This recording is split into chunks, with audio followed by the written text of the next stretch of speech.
अरे चंद्रदेव, अति उत्साह में आप अभी से कोई संकेत मत दे देना शकटासुर उत्कच को। अभी तो उसे कुछ चक्कर और लगाने हैं गोकुल के।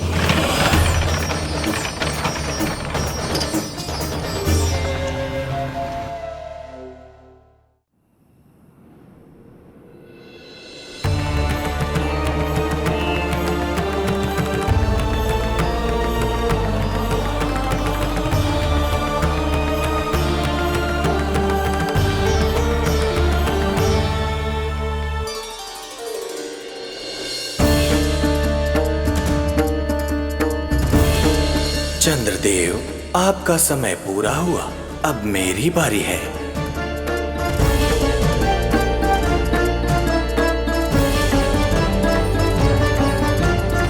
चंद्रदेव तो प्रभु दर्शन में खोए हुए हैं, मुझे ही कुछ करना होगा।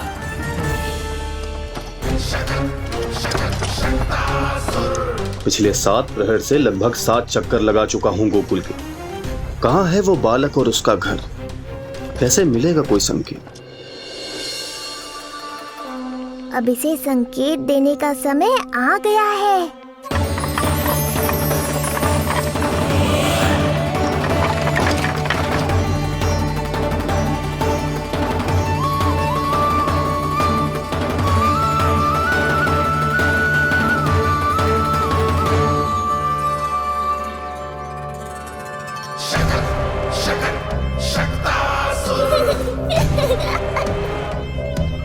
वो रहा। देख रहे हो लल्ला, कितना सुंदर दिन है। हाँ मैया, बहुत अच्छा दिन है आज। अब देख कैसे तेरा काल बनकर तेरे घर में प्रवेश करूंगा, और वो भी बिना बुलाए।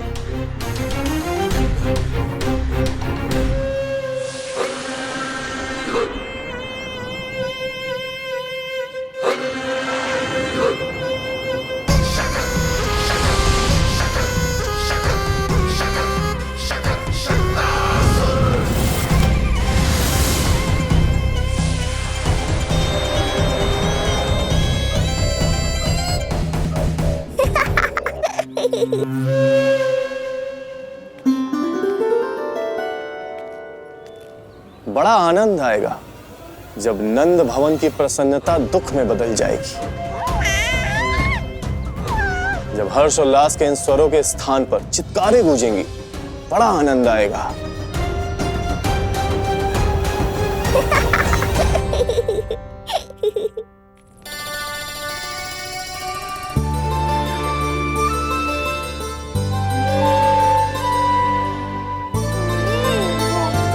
यशोदा, मैंने कही थी ना बड़ा उत्सव ना करेंगे, फिर भी तुमने सभी को बुला लिया। सभी को कहा? केवल निकट के मित्र संबंधी और अपनी सहेलियों को ही तो बुलाओ है। केवल निकट संबंधियों को? ये तो पूरा का पूरा गांव आयो है। तनिक निकट से देखता हूं, पता तो चले इस बालक में ऐसा विशेष क्या है जो इसके प्राण लेने के लिए मुझे आना पड़ा। इतनी भी शीघ्रता क्या है उत्कच? प्राण देने में भी धैर्य नहीं है।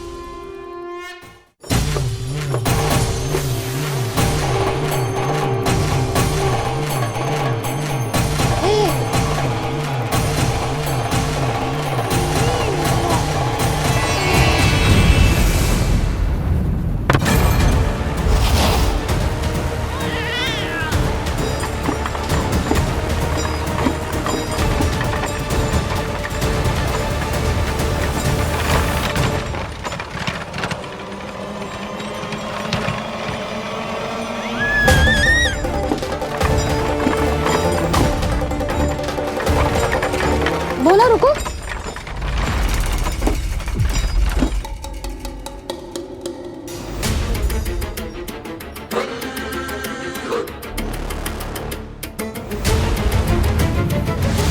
मैंने पहले ही कहा था, शकट से तुम्हारा बहुत गहरा नाता जुड़ने वाला है। शकटासुर उत्कच। सुनो जी, उत्सव आरंभ होने को है, सब अतिथि आ गए। ये दोनों इतना सारा सामान लेके भीतर कहाँ चले आ रहे हैं? भोला बंसी, गाड़ी पीछे की ओर लेकर जाओ, अभी इनको उतारने का समय ना है।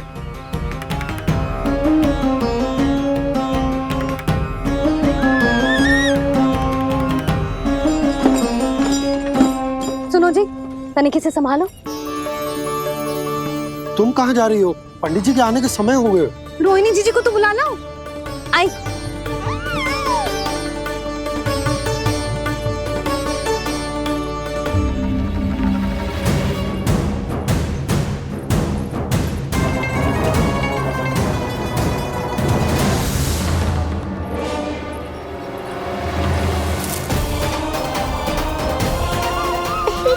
मैया हो तो ऐसी।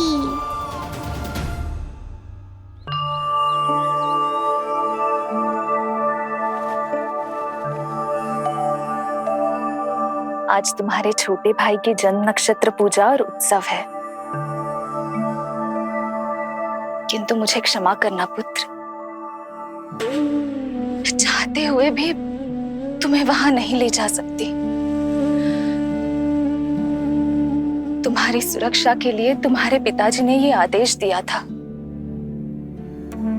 कि मैं तुम्हें सारे जग से छुपा कर रखूं, किंतु आज तुम्हारे जन्म के बाद इतना समय बीत गया है और तुम अब तक। मैं ये नहीं जानती पुत्र, तुम्हारे अस्तित्व की घोषणा करना, तुम्हें सबके सामने लाना उचित होगा या नहीं, किंतु मैं अवश्य जानती हूँ कि तुम्हें इस घर के भीतर यूं बंद करके रखना मेरे हृदय को चीर देता है। जब भी तुम्हें छोड़कर कहीं चली जाती हूँ, मेरे भीतर दुख की एक बड़ी सी लहर उठती है और मेरा हृदय उस लहर में डूब जाता है पुत्र। मुझे क्षमा कर देना। अब तो बस नारायण से एक ही प्रार्थना है, शीघ्र ही ये सब कुछ ठीक हो जाए।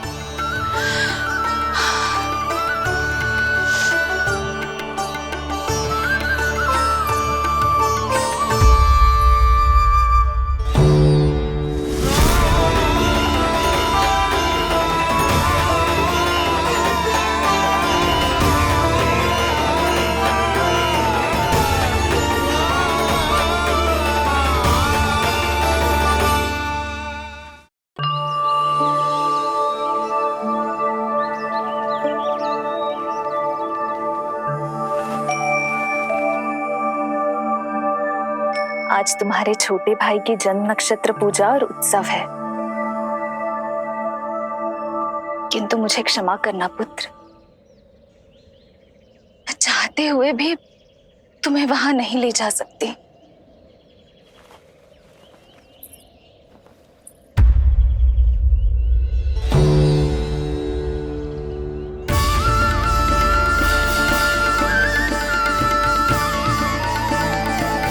अरे यशोदा, तुम, अरे तुम्हें आने की क्या आवश्यकता थी? मैं आ ही रही थी ना। चलो, पूजा का मुहूर्त बीता जा रहा है, चलो।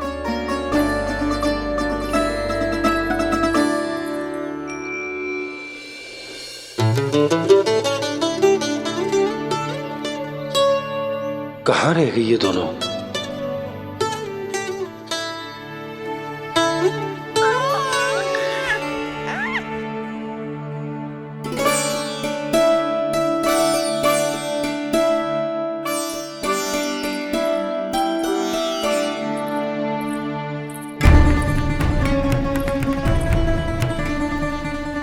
तेरी मैया को क्या हो गया लल्ला? जाते समय तो इतनी उत्साहित थी और आते हुए मुंह इतना उतरा हुआ है जैसे किसी ने इसकी बछिया खोल दी। मैया बड़ी माँ के दुख से दुखी है बाबा। सब कुछ ठीक तो है?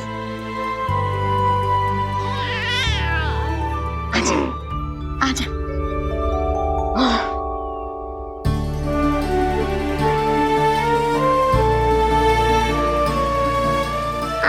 मन की इच्छा मैं बहुत अच्छी तरह समझ रहा हूँ बड़ी माँ। बस एक ही इच्छा है मन में कि मैं भी ये पूजा, ये उत्सव, ये सब कुछ अपने पुत्र के लिए कर पाती।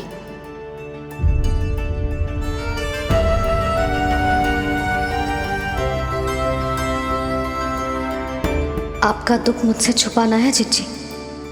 मुझे लल्ला के सारे उत्सव मनाते देखकर आपको कैसा लग रहा होगा मुझे आभास है। चिंतित ना हो मैया, आज का ये शुभ दिन बड़ी माँ की दुविधा का समाधान लेकर आएगा।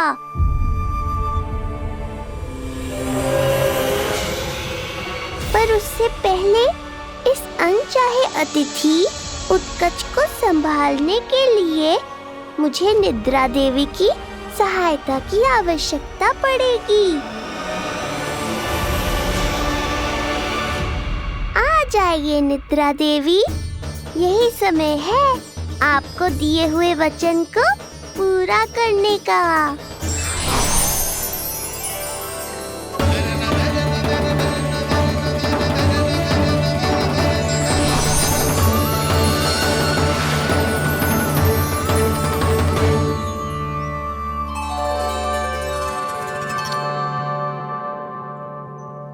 अब तुझे नींद आ रहा है? कल रात को कही थी ना अच्छे से विश्राम कर लल्ला।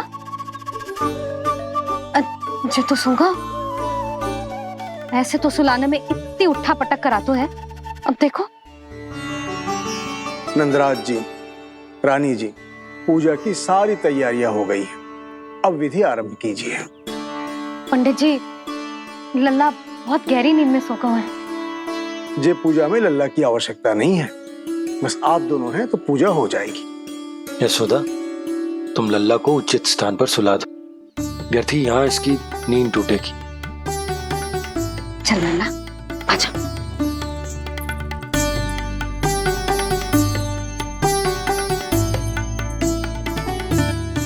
नाना इसे यहाँ ना सुला सकती, यहाँ तो जो अकेला पड़ जाएगा, उसमें दृष्टि भी ना रख पाऊंगी।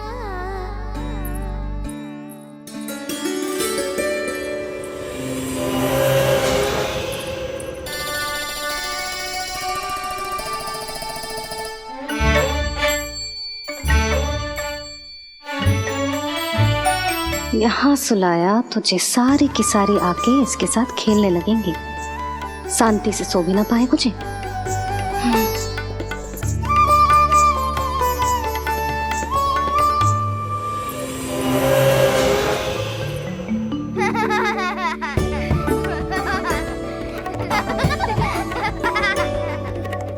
लो, यहाँ तो जे सब हल्ला मचा रहे हैं।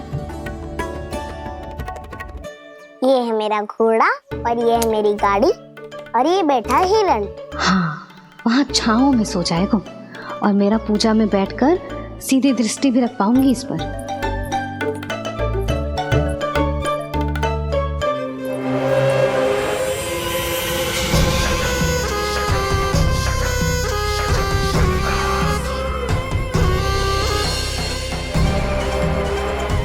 लगा था बहुत श्रम करना पड़ेगा इस बालक तक पहुंचने के लिए, किंतु ये तो हिरण का वो शावक निकला जो अपना वध करवाने के लिए स्वयं ही सिंह के माथ तक पहुंच गया है।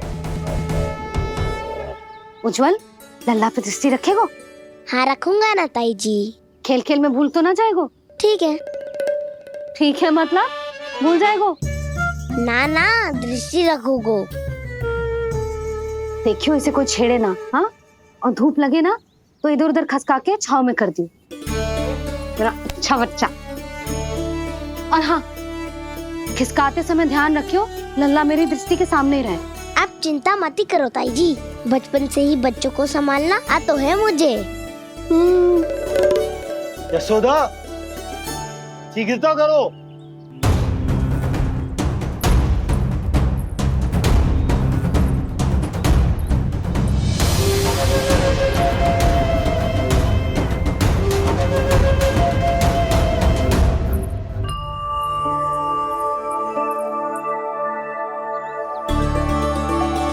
ओम शांति शांति।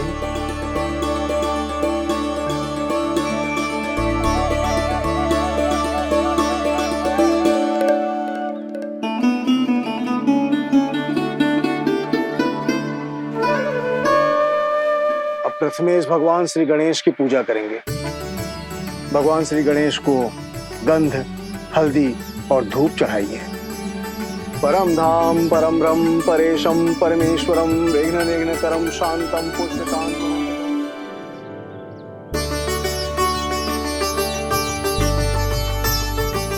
अब आप दोनों श्री हरि नारायण के ऊपर अक्षत की वर्षा कीजिए। लीजिए। मंगलम भगवान विष्णु मंगलम गरुड़ध्वजा मंगलम पुंडरीकांक्षा मंगलाय तनो हरि।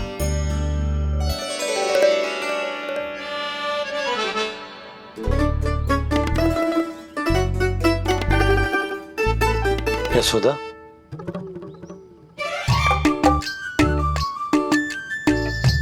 क्षमा करेगा पंडित जी।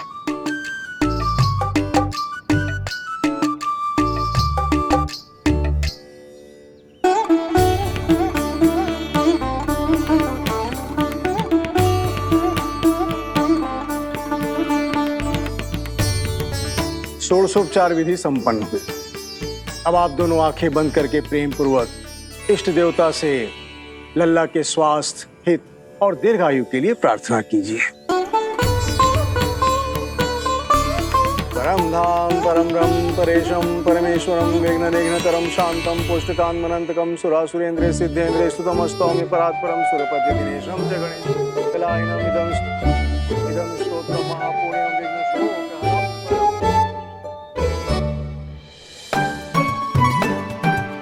अरे ये नीलमणि के ऊपर तो धूप आ गई।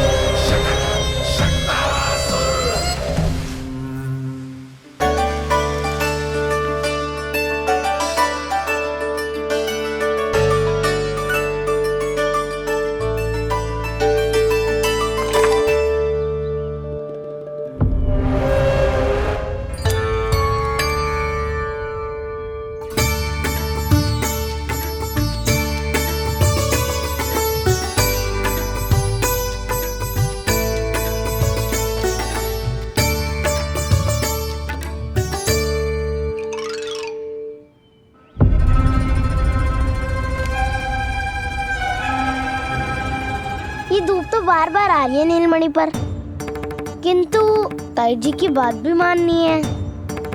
क्या करूं?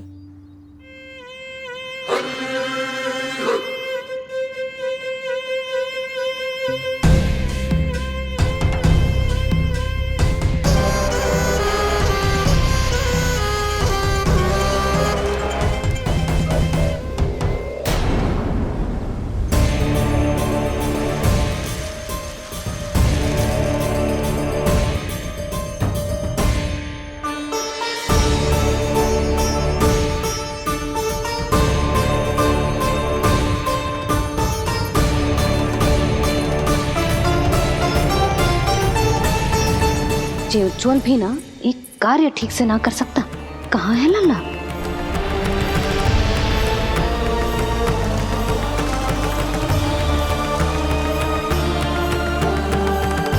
नारायणी नमोस्तुते। प्रार्थना संपन्न हुई। रानी जी, रानी जी कहाँ चली गई?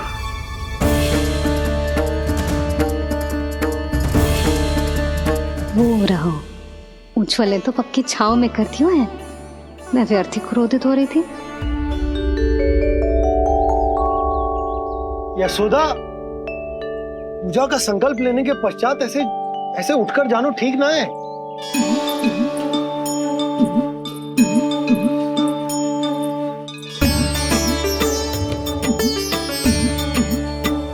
यशोदा, स्मरण है ना जे जन नक्षत्र पूजा हम हमारे लल्ला के हित के लिए कर रहे हैं।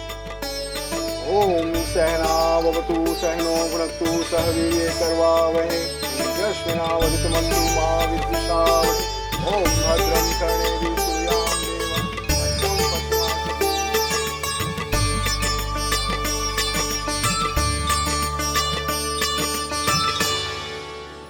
अरे वाह, अब तो मेरा कार्य और भी आसान हो गया।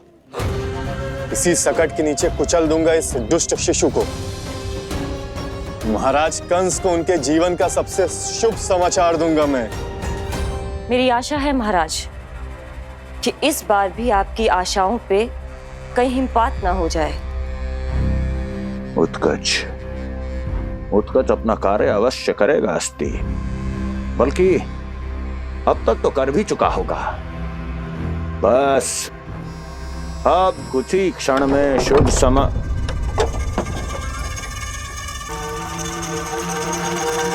लो,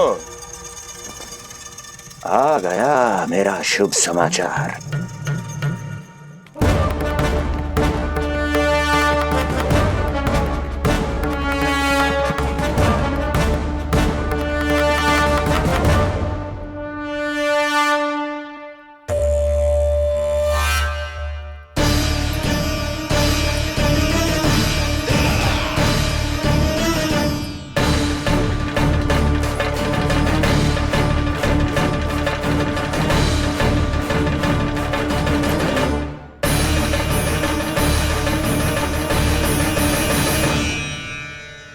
शुभ समाचार की प्रतीक्षा कर रहे थे आप, पर आया कौन? अपशगुन। देवकी, वसुदेव, तुम दोनों यहाँ कैसे? मथुरा नरेश, हम दोनों आपके पास एक विनती लेकर आए।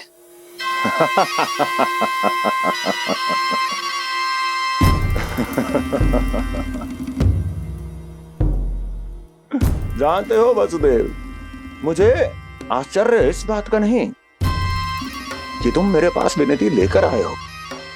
मुझे आश्चर्य इस बात का है कि तुमने ये सोच भी कैसे लिया कि तुम्हारी विनती यहां स्वीकार करी जाएगी। मैं जानती हूँ आपके हृदय के किसी कोने में हमारे बचपन की स्मृतियां अभी भी जीवित है। आपको स्मरण है, मैं आपकी वही बहन हूं जिससे आप इतना प्रेम करते थे कि अपना सब कुछ। बस सीधा सीधा बोल, क्या चाहिए तुझे? अधिक कुछ नहीं महाराज, हम दोनों एक बार गर्ग ऋषि के दर्शन करना चाहते हैं। महल से बाहर जाना चाहते हैं ये। महाराज, इन्हें इतनी छूट देने की आवश्यकता नहीं है। पर आपको यह सुनकर अच्छा नहीं लगेगा महाराज कि आपकी बहन और आपका बहनोई आपसे कुछ छुपा रहे हैं। मेरे दुखों का भार मेरे सहन शक्ति से अधिक हो गया था, इसलिए बहुत साहस बटोर कर आई हूं। अपनी छोटी बहन की इस छोटी सी विनती को अस्वीकार मत कीजिए भैया।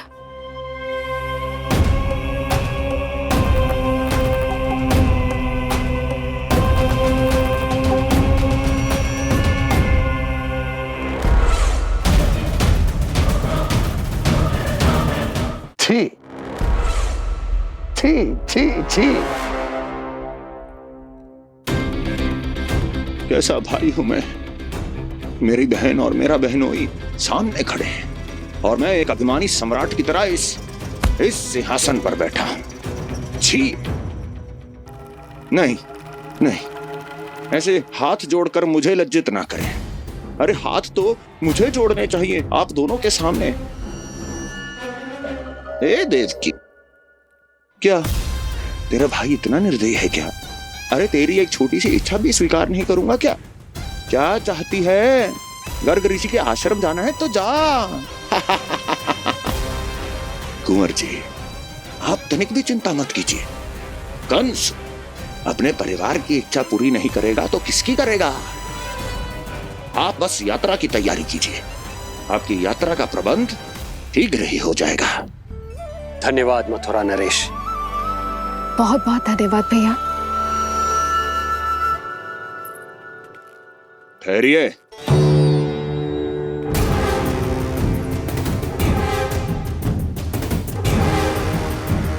अरे आप दोनों को अकेले कैसे जाने दूं?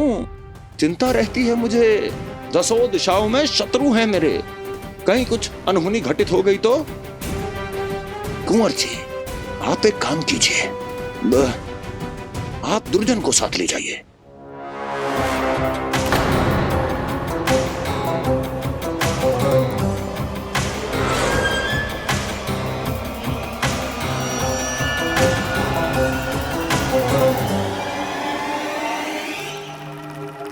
जो आ गया महाराज।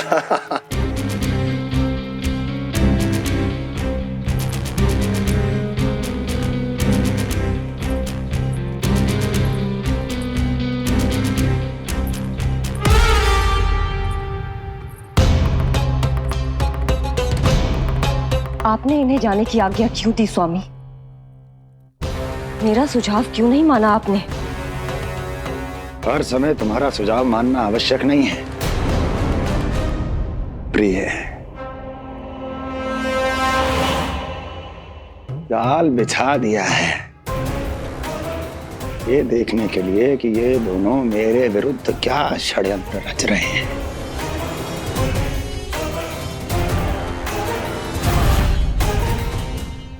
पूतना और सूक्ष्म बुद्धि की तरह मैं तेरे जाल में नहीं फंसूंगा विष्णु अवतार।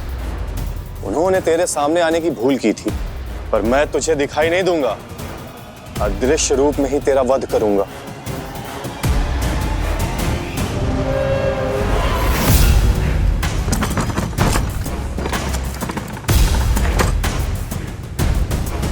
तेरी मां तुझे साधारण से धूप से बचाना चाहती थी। क्या दशा होगी उसकी जब मैं तुझे सकट के नीचे कुचल दूंगा।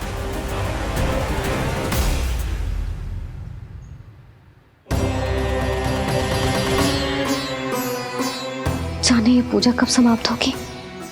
कहीं उठ तो ना गया होगा मेरा लल्ला। मुझे उसे देखना है। पर जो पंडित जी है कि अब देख कैसे इस शकट के भार के नीचे दब जाता है तेरा कोमल तन। यशोदा, पूजा समाप्त होने वाली, आरती को समय हो रहा है। लल्ला सुरक्षित है, चिंता ना करो। कितना नन्हा सा है तू, फिर भी तूने महाराज कंस की रातों की नींद, सुख चैन सब छीन लिया। अब मैं तुझसे तेरे प्राण छीनूंगा। तैयार हो जा।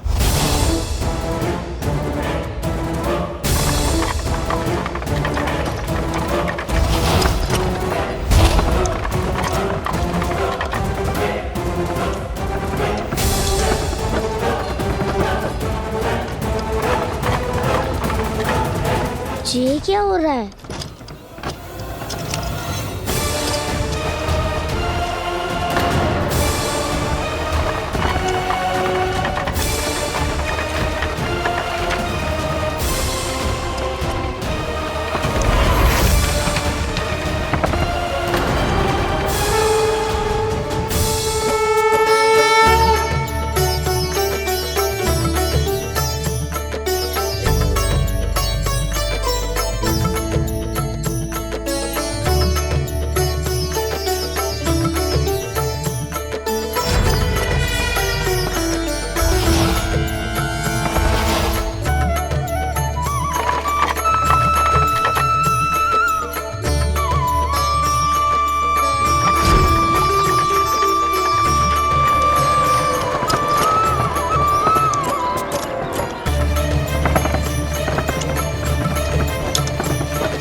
प्राण कब इसके तन से विदा ले लेंगे इसे पता ही नहीं चलेगा। ताई जी! जशोदा ताई जी!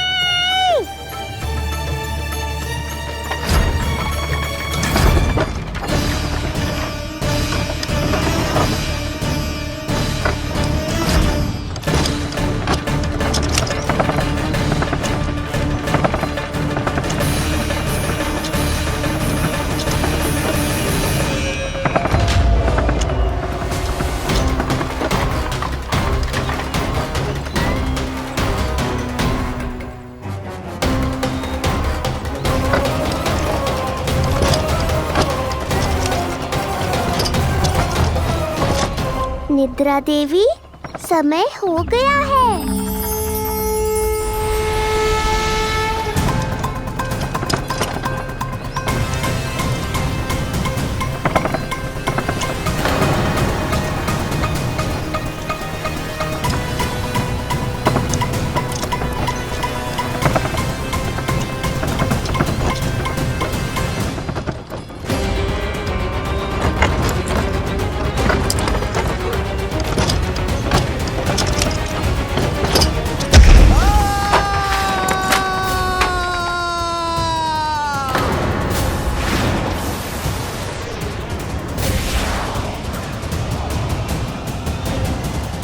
बोलो श्री नारायण भगवान की जय।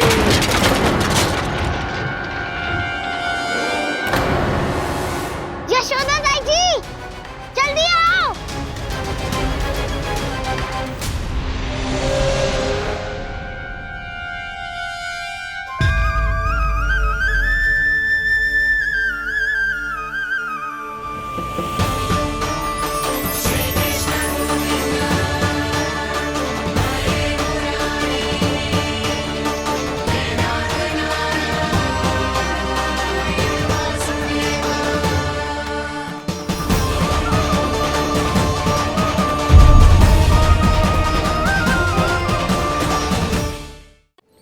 बोलो श्री नारायण भगवान की जय।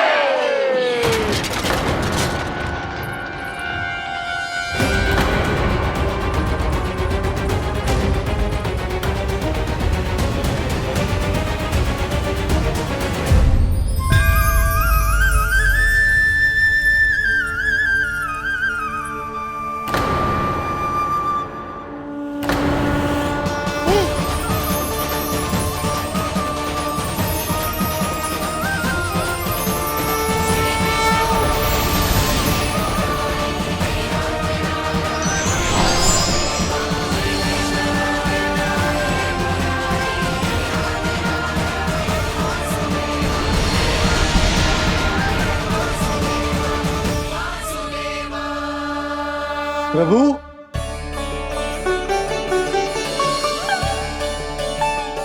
प्रभु, मैंने आपके अवतार को हानि पहुंचाने का प्रयास किया, फिर भी आपने मुझे दर्शन दिया। देने ही पड़े। तुम्हें मेरे चरणों का स्पर्श जो मिल गया, तुम्हें आश्चर्य हो रहा होगा। एक साधारण से स्पर्श से तुम्हें वो मिला जो बड़े से बड़े ऋषियों को भी कठिन से कठिन तपस्या के बाद भी नहीं मिलता। इसका उत्तर तुम्हारे अतीत में छुपा है। दैत्य हिरण्याक्ष के पुत्र के रूप में तुम्हारा जन्म हुआ था। शीघ्र ही तुम बहुत अधिक विशाल और असीम बलशाली हो गए थे, पर तुम अपनी शक्ति का प्रयोग अनुचित ढंग से करते थे। एक दिन तुमने महर्षि लोमस के आश्रम में बहुत ही उत्पात मचाया, हरे भरे वृक्षों को नष्ट कर दिया।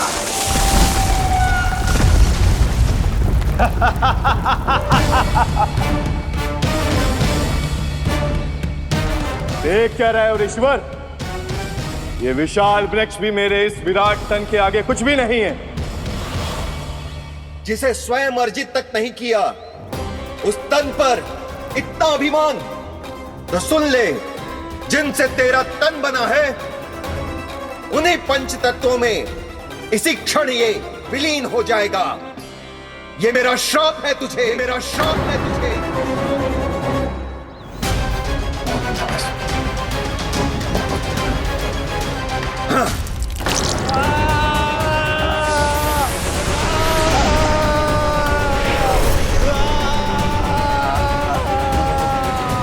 पर तभी तुम्हें अपनी भूल का आभास हुआ और ऋषि लोमस से तुमने क्षमा याचना की।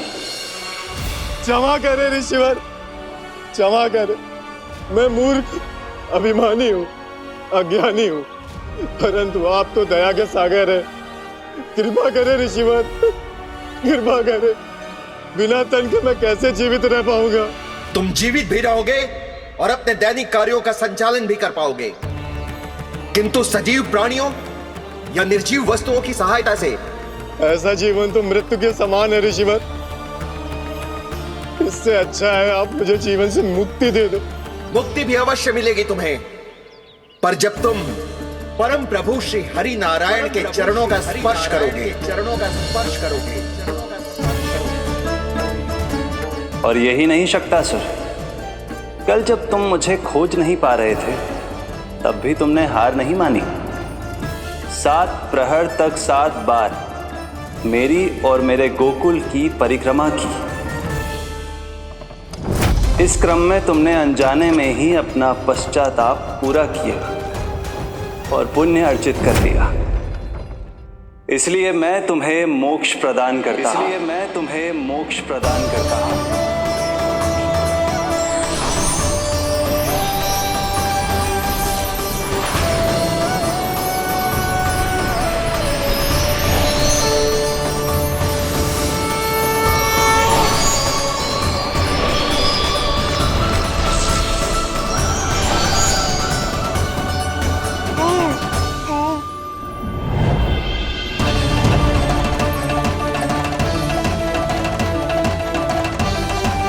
यशोदा ताई जी, जल्दी आओ।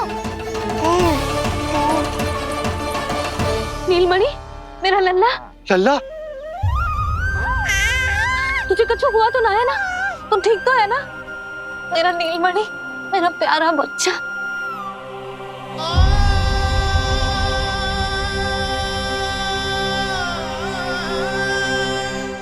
भोला, बंसी, ये सब क्या है?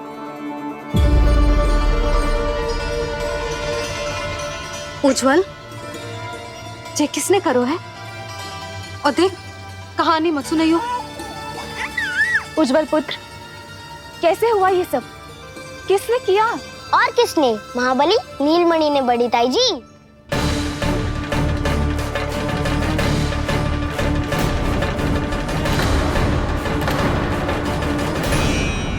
जी क्या बोल रहे हो है? सच्ची सच्ची बता। लो, फिर फंस गया उज्जवल। मैं सच्ची कह रहा हूँ। अचानक तीव्र वेग से वायु चली। फिर ऐसे लगो जैसे कोई भूकंप आ रहा है। और फिर जब मैंने देखा तो ये सकट अपने आप हिल रही थी, खड़खड़ खड़खड़ खड़खड़ खड़खड़। फिर मैंने साहस दिखाया और उस सकट को रोकने का प्रयास करो। पर सकट ना रुको, जे हिले ही जा रहा था, खड़खड़ खड़खड़ खड़खड़ खड़खड़ खड़खड़ खड़खड़। और फिर ऐसे ही हिलते हुए अचानक से आगे बढ़कर सीधा नीलमणि के ऊपर चला आए हो। और फिर सकट भी हिल रहा था, खड़खड़ खड़खड़, और सकट का सामान भी हिल रहा था, थरथर थरथर। ऐसा लगो जैसे सकट नीलमणि को कुचलने को।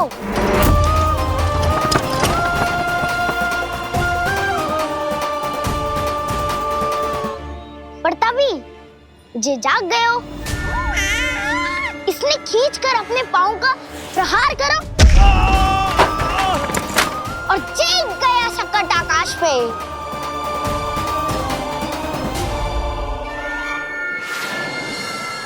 और फिर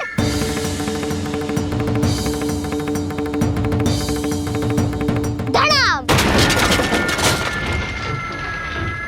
सब भूमि पे गिरकर चकनाचूर।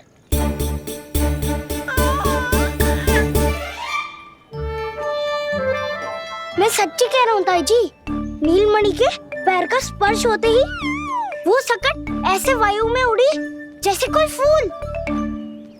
अच्छा, और जो तेरे हाथ में ये माखन है, ये भी अपने आप उड़ के आ गया होगा ना? हाँ, मैं सच्ची कह रहा हूँ। सदा बड़पोलापन, ये अच्छी बात ना है लल्ला। सत्य बता। मैया, मैं सत्य बोल रहा हूँ। ये सकट अपने आप ही आयो था और नीलमणि के प्रहार करते ही दूर जा गिरो। अरे, ये बड़बोले से पूछने से अच्छा है कि हमें स्वयं विचार करना चाहिए कि ये सकट टूटा कैसे। हाँ नंदराज, हाँ, हम भी आरती के लिए भीतर चले गए थे। हाँ। अरे आप सब मेरा विश्वास क्यों ना कर रहे हो? नीलमणि के प्रहार से ही उज्जवल, सकट बहुत पुराना था, पहिया ढीला होकर खुल गया होगा। यशोदा, अनेक कारण हो सकते हैं, चिंता करने की कोई आवश्यकता ना है। मैं चिंता क्यों करने लगी भला? मेरे नीलमणि के गले में रक्षा वाला कंठक पहले से ही है, और हम जैसा पूजा पाठ इतने विधि विधान से इसी के लिए तो कर रहे हैं, है ना पंडित जी? हाँ रानी जी। तो बस फिर मेरे लल्ला को कछु क्यों होने लगा? और आप सब स्वयं ही देख लो ना, जे इतना बड़ा संकट टूट के बिखर गया है, किंतु मेरे लल्ला को एक खरोच भी ना आई। इसका अर्थ तो यही है ना कि हम जो भी कर रहे हैं सही कर रहे हैं। मुझे चिंता करने की कछु आवश्यकता ही ना है। चलो सब भीतर चलते हैं। हाँ हाँ, लल्ला को भूख भी लगी आई होगी। चल।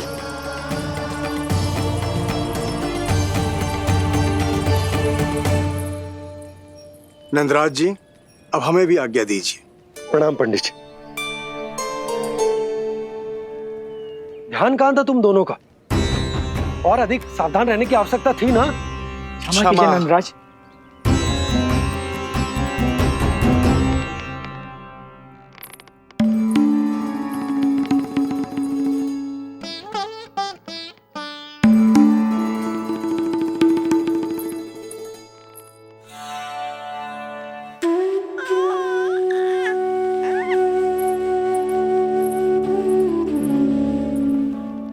यशोदा, क्या हुआ? बोलो ना, क्या सोच रही हो? मुझे बहुत चिंता हो रही है जीजी। मेरे लल्ला के साथ कुछ ना कुछ दुर्घटना होती रहती है। अरे, अभी बाहर ही तुम सबको समझा रही थी, अब भीतर आते ही क्या हो गया तुम्हें? बाहर समझाने वाली मैं ना थी जीजी, वो तो गोकुल की रानी जसोदा थी, किंतु भीतर से मैं अपने नीलमणि की मैया हूँ, बस। और एक मैया को कितनी चिंता होती है, से आपसे अधिक कौन जान सकता है। बहुत बड़ा धक्का लगा है मैया को इस घटना से। अब तो ये मेरी रक्षा के लिए और भी अधिक चिंतित हो जाएंगी। यंत्र का कंठक, पूजा पाठ, इतने सारे प्रहरी, सुरक्षा के प्रबंध, यदि इतने सबके बाद भी मैं अपने लल्ला की रक्षा न कर पाई तो मुझसे अधिक अभागी कौन हो सकती है? मैं तुम्हारे मन की दशा समझती हूँ यशोदा। इसी चिंता के कारण ही तो मैंने आज तक अपने पुत्र को छुपा कर रखा है। मैं जानती हूँ जीजी, मैं समझती हूँ। मैंने तो नीलमणि के लिए इतने सारे संस्कार भी करो है, पूजा पाठ की है, किंतु मैंने तो आज तक अपने पुत्र का एक भी संस्कार नहीं किया है। आंसू पोंछ लीजिए बड़ी माँ, शीघ्र ही सब कुछ ठीक हो जाएगा। जब मैंने उसे जन्म दिया, उसके बाद से आज तक न उसे घर के बाहर लाई हूँ, न कोई संस्कार किया है। मैं तो उसका नामकरण भी नहीं करवा पाई हूँ यशोदा। उसके जन्म के समय स्वामी ने यह संदेश भिजवाया था कि उस कंस को हमारे पुत्र के बारे में तनिक भी भनक नहीं पड़नी चाहिए। तब से आज तक भय के छाव में जीती आई हूँ कि वो कंस कहीं हमारे पुत्र को भी ना मार दे, जैसे देवकी के सारे संतानों को मार दिया है। ये आशंका कभी सत्य नहीं होगी बड़ी माँ, मैं हूँ ना। माँ अपनी संतान के मन की बात बिना कहे ही समझ जाती है। आप भी समझ जाओ ना मैया।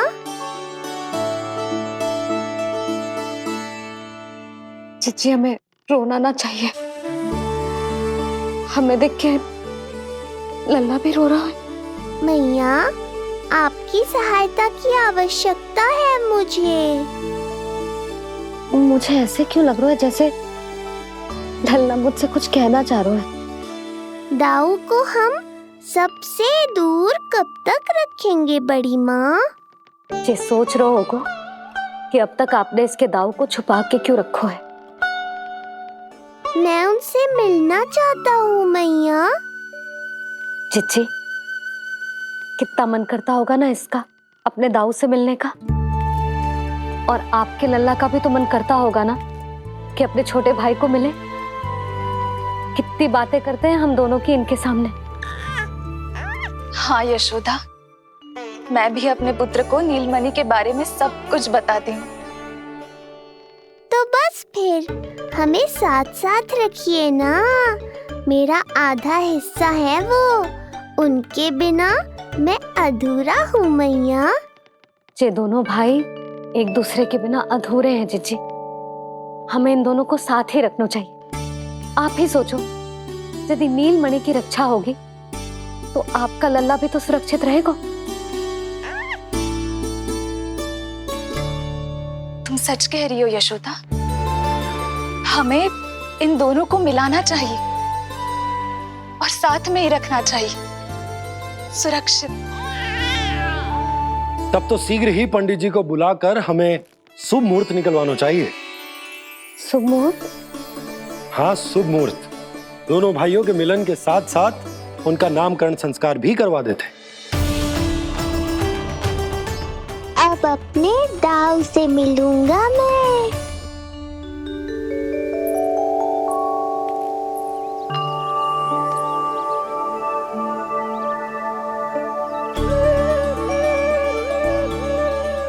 ऋषिवर की दिव्य आभा के कारण ये वातावरण कितना शुद्ध, कितना पवित्र लग रहा है ना। हाँ देवकी, इनका तेज ही ऐसा है कि इनके निकट केवल पवित्रता ही वास कर पाती है।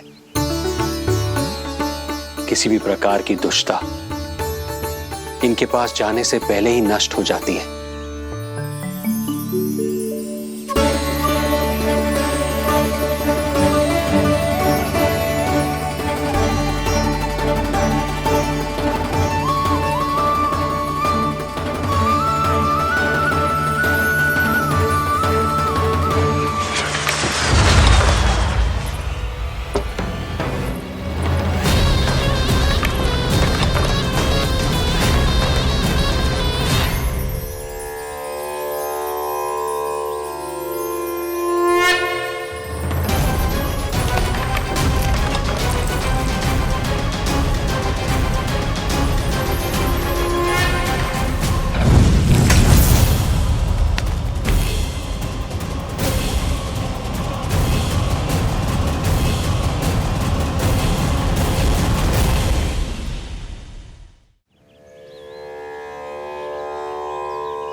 इनका तेज ही ऐसा है कि इनके निकट केवल पवित्रता ही वास कर पाती है। किसी भी प्रकार की दुष्टता इनके पास जाने से पहले ही नष्ट हो जाती है। यदि महर्षि की इच्छा के बिना मैंने भीतर प्रवेश किया तो कहीं ये मुझे श्राप ना दे दे। नहीं, इससे तो अच्छा है कि मैं यहीं आश्रम के बाहर रुकूं और यहीं से इन दोनों पर दृष्टि रखूं।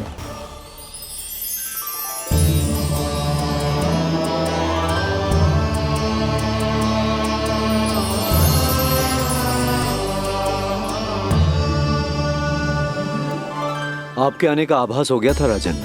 गुरुदेव, जो संतानें हमने खो दी है उनका श्राद्ध करवाने की विनती लेकर हम आपके पास आए हैं। आपका आना व्यर्थ नहीं जाएगा राजन, परंतु मुझे आभास हो रहा है श्राद्ध कर्म इस भेंट का एकमात्र कारण नहीं है।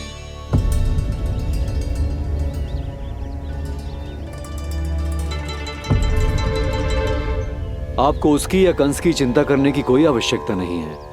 निश्चिंत होकर बताइए कि आपकी इच्छा क्या है। गुरुदेव, वर्तमान में मेरी प्रथम पत्नी रोहिणी पुत्र सहित गोकुल में निवास कर रही है। हमारे उस पुत्र का और भाभी यशोदा के पुत्र का नामकरण संस्कार करवा दीजिए। बस यही हमारा सौभाग्य होगा। मुझे कुछ सुनाई क्यों नहीं दे रहा है? देवी रोहिणी से उत्पन्न आपका पुत्र यादव कुल का राजकुमार है और यादवों का गुरु होने के नाते उसका संस्कार कराना हमारा कर्तव्य है। परंतु यशोदा पुत्र का नामकरण वो आप मुझसे क्यों करवाना चाहते हैं?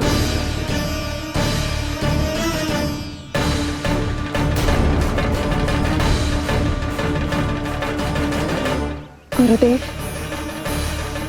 सत्य ये है कि रुक क्यों गई रानी देवकी? आपके मन में जो कुछ है कहिए। ये कैसी दुविधा में फंस गया मैं।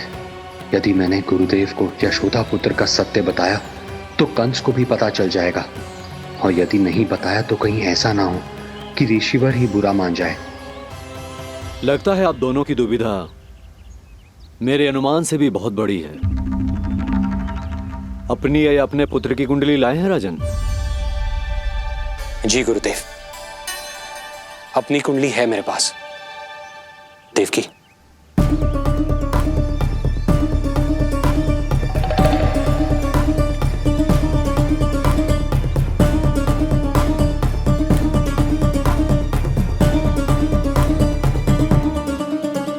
जो रहस्य आप नहीं बता पा रहे हैं राजन, वो ये कुंडली बताएगी।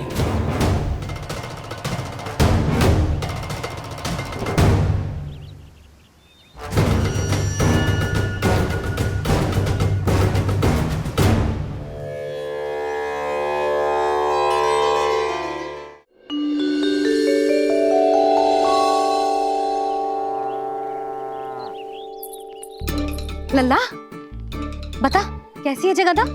मैया को हो क्या गया है आज? देख, सही सही बताइयो।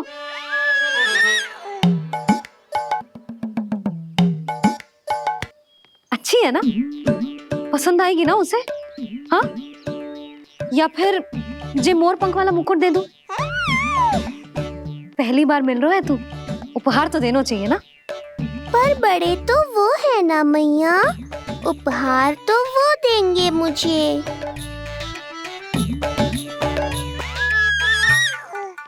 ना ना, मोर पंख वाला मुकुट तो मेरे लल्ला का है ना, जे ना दे सकते। तेरे जैसा कोई कंठक या चांदी वाला कड़ा दे दूं? हाँ? इस मिलन के लिए मुझसे अधिक उतावली तो मैया है।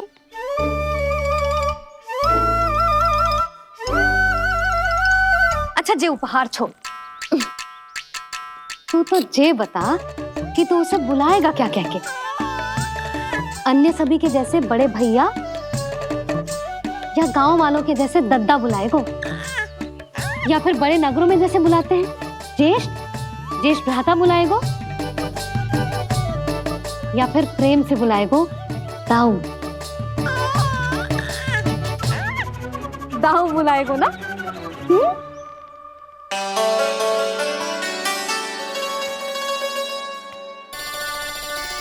सुनो आपने, हमारे लल्ला ने निर्णय ले लियो, ये अपने भैया को ताऊ कहकर बुलाएगो। अरे वाह, लल्ला ने बोलना भले ही ना सीखो, परंतु तुम्हें बता दियो। और नहीं तो क्या, लल्ला कुछ कहे ना कहे माँ तो समझ जाती है ना लल्ला?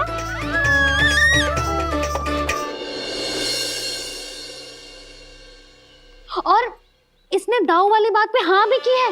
हाँ हाँ हाँ, तो सदानंद जी ने भी कर दी है। लो, मैं तो भूल ही गई। क्या कही पंडित जी ने? बता तो ना यशोदा, बाहर से आया हूँ, हाथ पैर तो धो लूं। हाँ, ये लो। अब बताओ, कब का मुहूर्त निकालो है? तनिक हाथ मुंह पूछ लूं। अब बताओ क्या कही उन्होंने? यशोदा, थक गए हूँ, तनिक सांस तो लेने दो। बाहर से आया हूँ, जल ना पूछोगी?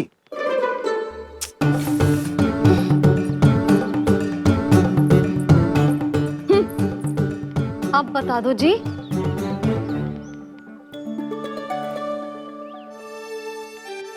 बाबा अब बता भी दो, नहीं तो खेल खेल में खेल हो जाएगा।